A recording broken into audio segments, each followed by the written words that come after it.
So a small batch of Warhammer 40k digital updates have dropped today. Seems that we have the return of not just Karanak, but also some Seeker Chariots for the Daemons, allied rules for the Deity Legions, locking them out of demon things outside of their unique detachments, an updated Death Corps of Krieg datasheets. I thought we'd talk about the Emperor's Children points as well, which are now fully tournament legal.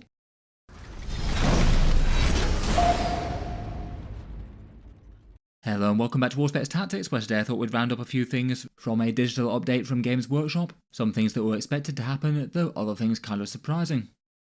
This one isn't the biggest update in the world, though it does have some interesting stuff. One of the biggest changes is to Summoned Demons, which was a kind of expected one with a few question marks. Exactly how demons will be able to ally into Deity Legions, and whether or not anything would change for Chaos Marines or Chaos Knights. As well as that, in the updated Demon Index, it looks like not just Karanak, the Fleshhound character, but also some of the Seeker Chariots have returned as well. Games Workshop is seemingly deciding to backpedal after a lot of people were kind of annoyed that they just took them out of the index for no particularly good reason. It's not like they don't still sell the models. On top of that, the Death Corps of Krieg have an updated datasheet, which is technically a small buff for them, as it allows you to have some slightly better Wargear combos. It's not really an update today, but I thought I'd mention the Emperor's Children points as well, which actually looks like they've been kind of tournament legal for a good amount of time already. It seems they just updated the field manual twice in quick succession around the last balance updates, and had not spotted the second change up till now. In any case, means they're all ready to go at big events next week when their models start rolling out. And finally, it looks like there's an update to the Eldari Legends document. Probably slightly niche interest for that one. Comparing to at least one version of the previous Eldari Legends, it looked like they had the Skyrunner conclave listed at the top of that, and now it's gone, I guess because you can still field the model in the codex. I'm not sure if that had already been removed though, and this was more of a keyword update.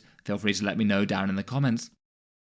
Let's get into it though and start with the Summons Demons rules. This was a rule that would need to be digitally updated, as they didn't do it when they did the big Demon Index revision in the last balance update, as basically it just didn't really work very well with the new pattern of demon allies that we're getting in the Deity Legion codexes. Basically their new pattern is where you can take 1,000 points worth of demons, but only from datasheets within their book, and only within their one set detachment where they ally demons, so the Carnival of Excess for Emperor's Children, Khorne Demonkin for World Eaters, the Taliban Summoners for Nurgle, and then something yet to be revealed for Thousand Sons. It does mean that the roster's slightly cut down for the demons that you can choose from as well. You basically get their name's greater demon, and the regular datasheet version, then troops, beasts and cavalry, or their near equivalents, and I believe we're yet to find out confirmation for a few more with things like say Nurglings in Codex Death Guard, though I certainly hope that they stay.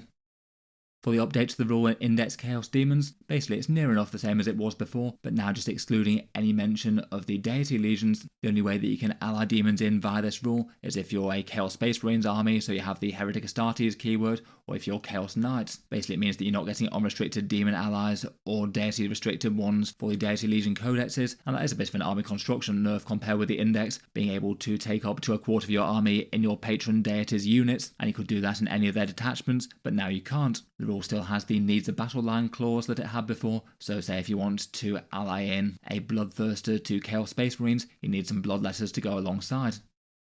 For the impacts to this, first off, it's probably to say that it's good news for Chaos Marines and Chaos Knights for now. I feel like when they rewrote this, there was at least some danger that they might have made their allies' rules more restrictive. There does seem to have been a general trend to reduce the amount of unrestricted allies in Warhammer 40k, which we saw with things like, say, the Inari only having certain Drukhari datasheets allowed in the Codex, or the same for the Genestealer Cult Brood Brothers being locked to one detachment, but it looks like the Chaos Marines and the Chaos Knights still would have free pass for now. I do wonder if with the Chaos Knight Codex we might get a similar sort of demonic patch one with 1,000 points of demons allied in, and they might lose access. And I certainly could drop a similar detachment for Chaos Space Marines if they wanted to in one of their updates and do away with the other rule. As it stands at the moment though, if they keep the system that they've got now, it also creates a little bit of weirdness with things like certain Chaos units being available to core Chaos Marines or Chaos Knights, but not to their Deity Legions. Maybe good examples being Celeste or the Mask of Slaanesh, which can't go in an Emperor's Children army despite being Slaanesh units, but they could potentially go for Chaos Knights or Chaos Space Marines if you took some Demonettes along to unlock them. It does feel a little bit on the odd side there.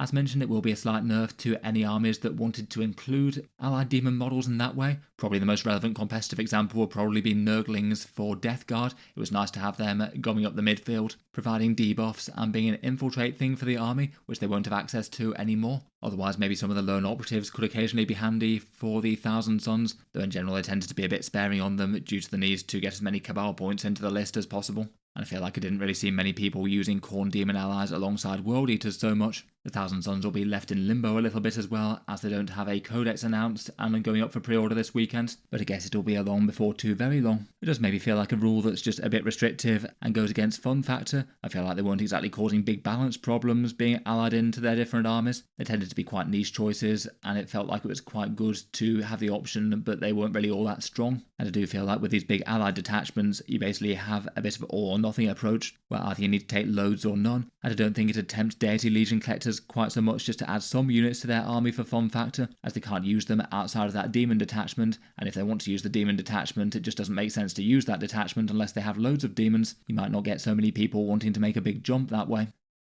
Finally, I was wondering whether they'd do any sort of errata to how Noise Marines might be able to be added in for the Chaos Space Marines, but looks like they've just kept the exact same wording there. Looks like their new datasheet is good to go in Heretic Astartes armies if you want to ally them in the normal Cult Marine way. They have the normal rules for changing their keywords around, so it could be good for certain detachment synergies. Say for example the extra AP -1 Renegade Raiders get against objectives seems quite good for them. Ignores cover with a whole bunch of spam shots, and that seems like quite a nice buff on paper. Before we move on to other changes for the Demons and other things, I'll just give a quick shout out to today's video sponsor in Pro Painted Studios. They're a UK based maker of hobby supplies, and they wanted to share their custom acrylic tokens and markers, where they basically have unofficial sets for every single army in Warhammer 40k. The aim being to track, say, in-game resources, stratagem effects, or other buffs that units can hand out. The counter sets look nice and have some pretty nice quality. They're made from nice bright colours, laser engraved acrylic, and not made from cheaper 3D printed PLA or anything like that, so they do have quite a nice look and feel to them. Their complete sets for a faction go for anywhere around £55, and they ship worldwide, though will be cheapest within the UK. We can get subsets from the various different factions for around about £11 or so. They've also got a bunch of detachment specific ones as well, including ones that could be relevant for tracking things from the Grotmus detachments. Here we've got the all very mechanical themed one, where you can put the Halo override counter on a bunch of different units and a wheel to track which effects it hands out. They've got plenty of faction resource trackers as well, say things for sagas or blood god blessings. I guess both of these will be changing at least fairly shortly, but I'm sure they'll come out with updated ones, so it could be worth keeping an eye for those. And for regular balance updates, they have a pretty cool future-proof pledge as well, basically saying that if something minor gets changed from a balance update, then they're happy to ship out a replacement token or two to you. They'll cover the cost of the counters themselves, and you just have to pay shipping if you want the updated one. That's quite fun given how frequently rules change. They do have some other hobby supplies as well, including a War Vault dice tray and storage box made of MDF. Thanks to them for sponsoring the video in any case. I'll leave them links down in the video description if you'd like to check out what they have to offer. Back to the other half of the Demons update though, and as mentioned it looks like they've got a trio of datasheets returning that they for some reason decided was a good idea to take away in the last update. It seems that Epidemius, the Blue Scribes, and the Transweaver, and a few other fine cast things that are out of production still survive for now. I'm kind of surprised that they've lasted this many updates, to be honest. They'll almost certainly go to Legends at some point, just a question of when. As with Forge World things, Games Workshop have revealed that they're not too shy about just randomly sending things to Legends when they feel like it. Seems they survive one more Demon Codex update, for now at least. For the good news things though, Karanak has turned up again. He was removed in the last balance update for no particularly good reason, given that he's got a recent model and he fits in well with the Flesh Hounds that are very much part of the core Khorne range. And then they did a slightly sort of unusual apology thing with their last livestream, saying that they didn't mean to take him out and he'd come back. At the moment it doesn't look like they've updated the Minotaur and Field manual, so he doesn't actually have a legal points cost in there for the core game rules, but looking at the 40k app he has reappeared there, and he appears to be 75 points there as opposed to the 65 points he was before. For a bit of fun factor, it looks like Games Workshop haven't just returned him to the book, but they've returned him with updates and buffs basically. The extra 10 point upgrade is actually significantly better I think. He's gained OC3, so a bit more weight on objectives. His soul-rending fangs are significantly punchier in close combat. They're somewhat similar precision attacks but gain AP -2 and anti-character 3+, so should be a big threat to sort of support character classes. He's gained a fairly punchy Torrent Scalding Roar attack, which gives you D6 +3, Strength 5, AP 1 and Damage 1 hits, which really is quite good shooting for a cheapish support character like him. It still allows Flesh Hounds to reroll advance and charges.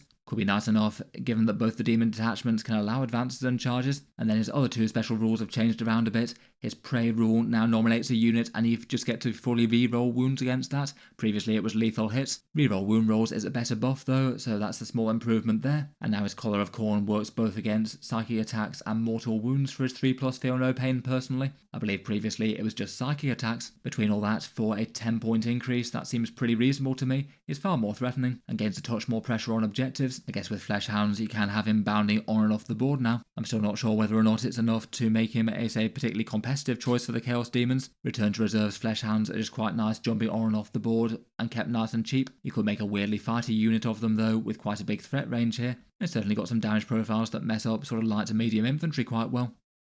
Otherwise, the perhaps slightly less expected thing was the return of the Seeker Chariots, namely 2 of them, and you can now field Hellflayers and Torment Bringers on the board once again. These again were kind of surprisingly removed. I guess they're a slightly old kit that maybe doesn't feel quite as much 40k versus Fantasy Demons, but they're still very much a kit that Games Workshop sell and weren't particularly older than plenty of other Demons ones, and removing them just felt like a bit of a surprising and disappointing choice for people who had them in their armies. They hadn't said that these were coming back, so this one's maybe a nice surprise. It's only 2 of the datasheets that came back though. They had a perhaps surprisingly intense 4 datasheets for the one model before due to the different kit options you could build from it, but now the only things that you can field from it are the Hellflayer datasheet and the Torment Bringer on Exalted Seeker Chariots. So if you've got regular Seeker Chariots or Exalted ones, then just field as one of the 2 there. Points wise, again they're still not in the Munitorum field manual, but they are in the app. Hellflayers are 80 points, down from 105, and Torment Bringers are 140, which is unchanged. The Hellflayers are 1 or 2 per unit, and Torment Bringers now getting the option to lead that unit if they want to.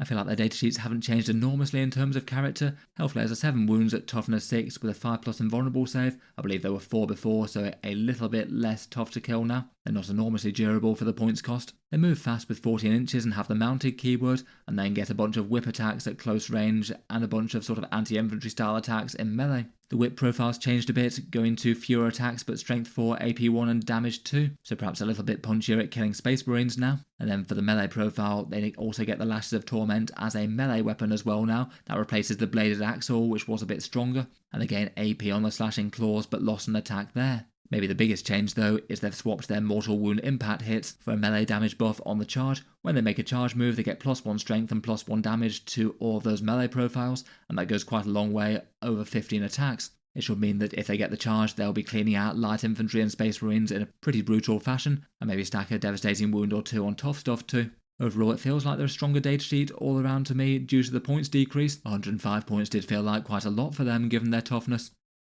The Torment Bringer has had some somewhat similar changes as well. Like before, it still gets a bunch more wounds at 12 wounds rather than 7, and this one keeps its 4+ invulnerable save. Again, the melee profiles have been shifted around quite a lot. It gets 2 Lashes of Torment, so 6 attacks total, and that applies at range and in melee. And then their other melee profiles are basically the same as the Hellflayer one, so not particularly different in terms of close combat ability there. You get sustained hits 1 to Slaanesh Demons units nearby, and then the Hysterical Frenzy rule has changed a bit. Previously that was fights on death for something nearby, but only triggering on a 4+. Now it's just the lead unit, so it only applies if you're leading the Hellflayers, but it happens automatically, so it means that if you charge in and kill something, if you get counter-charged, you'll still go down swinging. In any case, pretty nice to see these guys come back. Hopefully that means they're there to stay now. Chaos Demons certainly have had a whole bunch of changes in recent times. It's not exactly great feels for some of their models to get sent off to Legends and come back very quickly.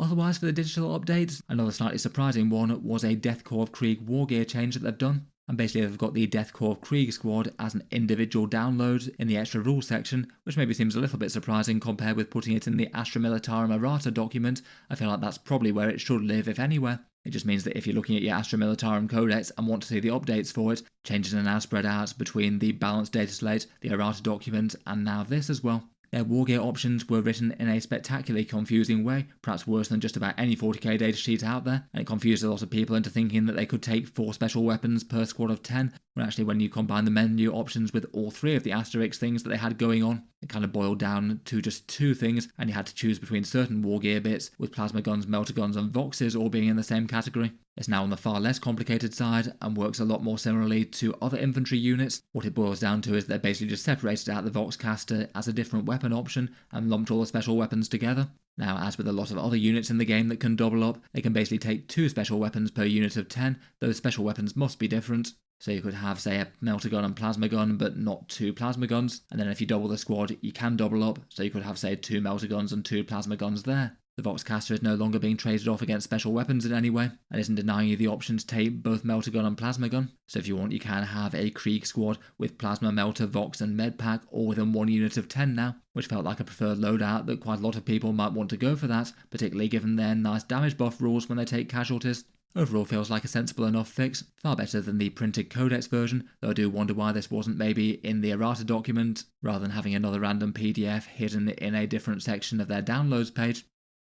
Finally, for the main updates, I thought I'd talk Emperor's Children points. I'd kind of assumed that these would be working similar to the Astra Militarum one, basically having an interim point set where you could play with the models out of the codex and then not going kind of tournament live until later on. It seems though that it kind of missed the update on the Muratorum Field Manual 2.4. It looks like that went live kind of shortly after the 2.3 one that came with the balance update, and basically just removed the wording about the Emperor's Children not really being recommended for tournaments in the interim until their codex came out on full release with their models. Basically it means that the Emperor's Children points are now good for tournaments, as they would have expected after their codex came out. Some tournaments have been allowing them, but the majority not, given that most of their miniatures weren't out yet, and basically no one had the official model for Fulgrim, for example. Basically, as with the Astra Militarum though, it looks like the interim points are the same as the official full points, with all the changes to the codex ones as Games Workshop listed on the positives and negatives here. For example, Rhinos at 80 points, a bit more than the codex printed value, but things like Infractors at 85 points, a little bit less.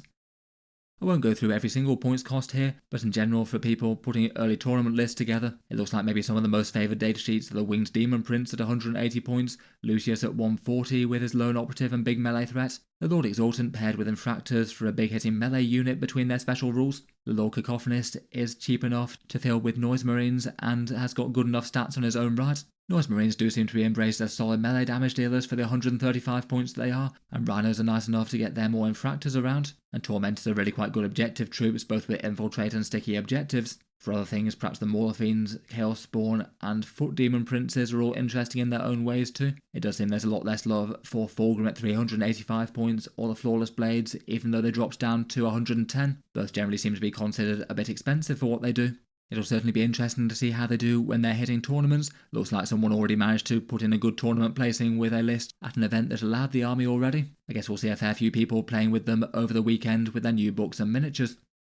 In any case, I'll leave that one there for now though. Let me know your thoughts on Return to Karanak, Daemons rules changes, Death Corps of Krieg, and Emperor's Children points. Look forward to hearing all your thoughts down in the comments below as always. As mentioned, a big thank you to Pro Painted Studios for sponsoring the video. Feel free to check out all their fancy looking army tokens and ability and rules trackers, all linked down in the video description. They do have some fun stuff. If you'd like to see more like this, then subscribe to Auspex Tactics. I'll certainly keep the regular 40k videos coming, with new ones out just about every day. If you've been enjoying all the videos on the channel and you'd like to help support, then there's both the Patreon page linked in the video description if you want to support directly, and all the affiliate discount links for cheaper Warhammer links below as well. Anything bought through those ones for the discount retailers around the world helps to support the channel. A big thank you to anyone doing that. In any case though, a massive thank you for listening, and I'll hope to see you guys next time.